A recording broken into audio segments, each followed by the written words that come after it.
Now we want to see if we can determine where a polynomial function is increasing, decreasing, or remaining constant. So in order to determine that, we want to just really look and see if we can identify where the polynomial function is changing directions. So we say that a function is increasing. As we read the graph from left to right, we just want to see where is the graph increasing. So we can see here the graph is increasing here, and then it's also increasing here.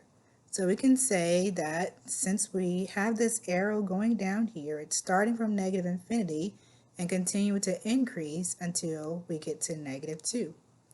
Then it starts to increase again when we get to positive 2, and then we have this arrow here, so it continues to positive infinity. So these would be the two intervals on which the function is increasing. Then we say a function is decreasing. Whenever we read the graph from left to right, where is the function decreasing? So we can see here is where the function is now coming down. So between negative 2 and positive 2 would be the interval for which the function is decreasing. Then finally, if we want to know where the function is remaining constant, then that's just going to be where the function is neither increasing or decreasing. So when it does not increase or decrease, that's when the function is remaining constant. Let's look at this example here to see if we can determine the intervals on which the function appears to be increasing and decreasing. So again, we want to read the graph from left to right. And first, to determine where the function is increasing, we just want to see where the graph appears to be going up. So we can see that the graph looks like it's starting to go up here. So when we are at the 1 along the x-axis, and then it continues to go up until we get to the 3. So we can say between 1 and 3 is where the graph appears to be increasing. And then it looks like it appears to be increasing again here, starting at the 4. And then we have this arrow on the end, so it's continuing forever in the positive direction. So we can say it's also increasing between 4 to positive infinity. So the way in which we can write that interval notation is putting in parentheses, open parentheses in this case, starting along the x-axis at 1 and then continuing to 3. And then it's also increasing again between 4 to positive infinity. We use this symbol in the middle that represents the union. So that's just a way of which we write it to combine these two intervals together. So this would be the interval notation in which the function is increasing. Now to determine where the function is decreasing, we want to look and see where the graph appears to be going down.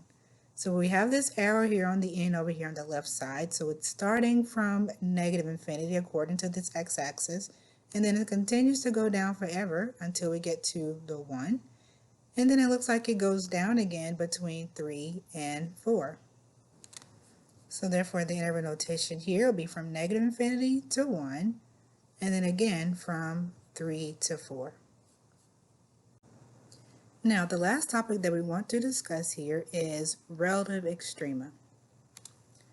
So when we speak of relative extrema, we just want to determine where the graph of polynomial function changes directions.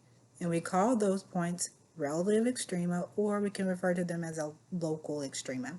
So all we mean is once the graph is increasing and then changes from increasing to decreasing, or vice versa, changes from decreasing to increasing, at that particular point, that's where we have a relative extrema. So we say a point in which the function changes directions from increasing to decreasing, then we have a local maximum. So increasing to decreasing, we have a local maximum. So we just kind of think about having a high point in your graph.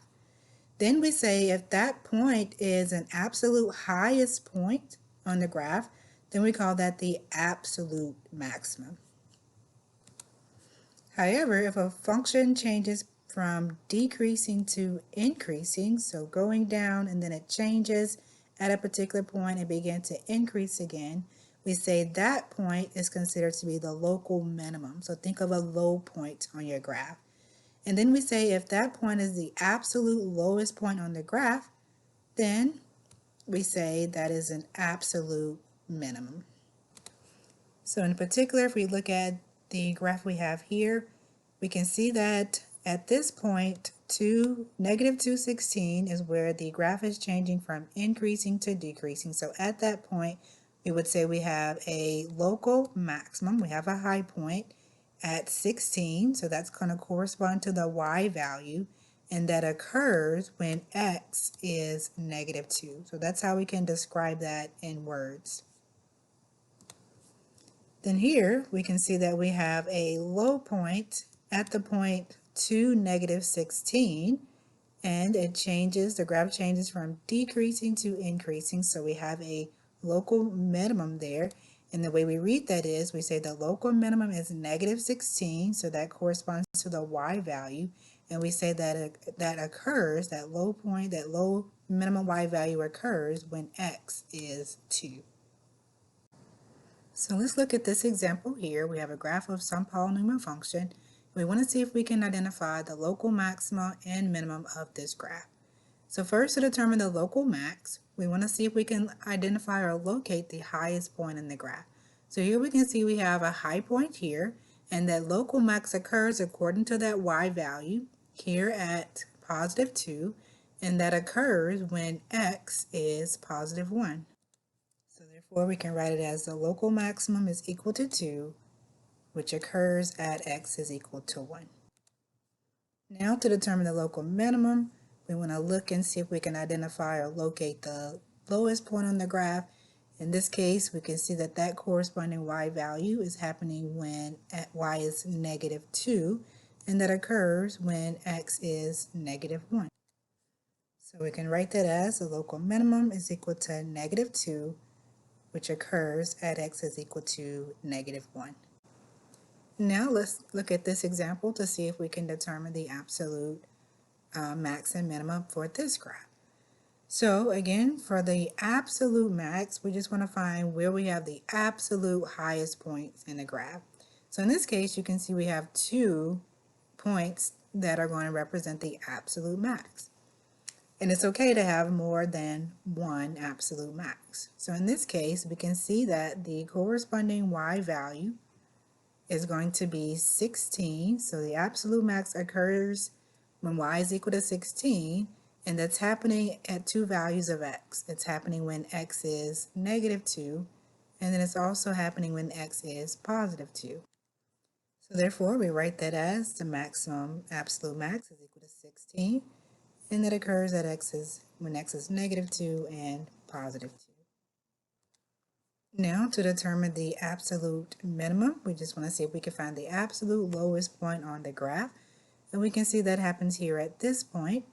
That corresponding y value looks like it appears to be when y is negative 10, and that occurs when x is 3. So therefore, we write that as the absolute minimum is equal to negative 10, occurring at x is equal to 3.